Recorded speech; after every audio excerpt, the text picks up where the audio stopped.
Introduction. History story named The Great Partition.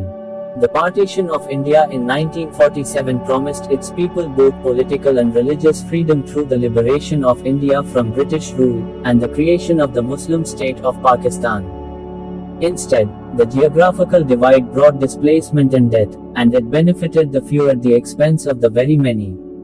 Story begins. The British were concerned to leave a legacy, of which they could be proud and hence avoid an unseemly civil war in the wake of their departure. Both the Congress, led by the future Indian Prime Minister, Jawaharlal Nehru, and the Muslim League headed by Muhammad Ali Jinnah, the father of Pakistan, were concerned to inherit a state or states that would be governable and would guarantee civil rights and economic improvement to their people.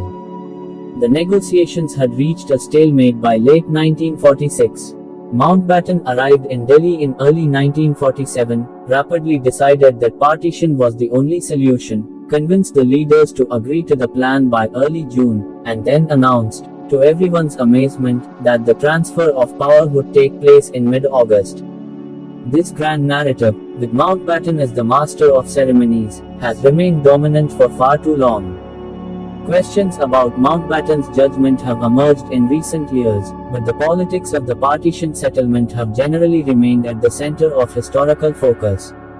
In this book, Yasmin Khan endeavors to change that focus by bringing together a range of voices that reveal the human toll of those hasty political decisions. The Great Partition, in other words, listens to the Indian street, the stories of ordinary men and women, hapless and displaced by decisions over which they had no control.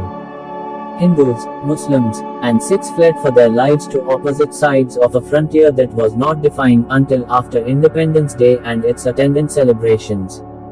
Hundreds of thousands lost their lives in the violence. The solidarity of neighborhoods and villages disintegrated. Khan assembles an impressive array of sources from all levels of the social and political spectrum to paint a convincing picture of official incompetence and unseemly haste. The British were more concerned about withdrawal than with maintaining order as they did so.